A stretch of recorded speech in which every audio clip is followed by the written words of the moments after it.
يا اخي ان شاء الله عنك ما شجعت. هي هتقف عليك؟ هو الاهلي هيقف عليك انت؟ الاهلي مستنيك انت تشجعه مثلا؟ يا عم اتكل على الله، امشي روح شوف حالك. يا عم ده مصلحة، اقسم بالله ان انت مشجعناش اصلا. دي اكبر مصلحة انت هتعملها معانا، ان انت متشجعش الاهلي، لان احنا مش محتاجينكم خالص معانا. باشا، كابتن شوقي السعيد، هو انت مش واخد بالك ان انتوا نحس على اي فريق بتشجعوه؟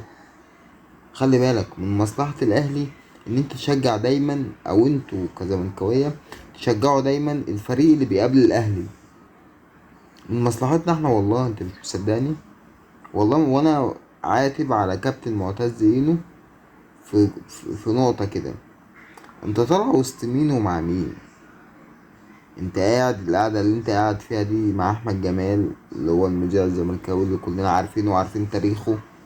إيه، مع واحد والله ما عارف اساميهم، حتى واحد كده ما اعرفش اسمه والله، بس الزملكاوي صرف يعني، اللي هو انت فاهمني، الزملكاوي على ابوه اللي هي البليلة الخايم دي، عارفها؟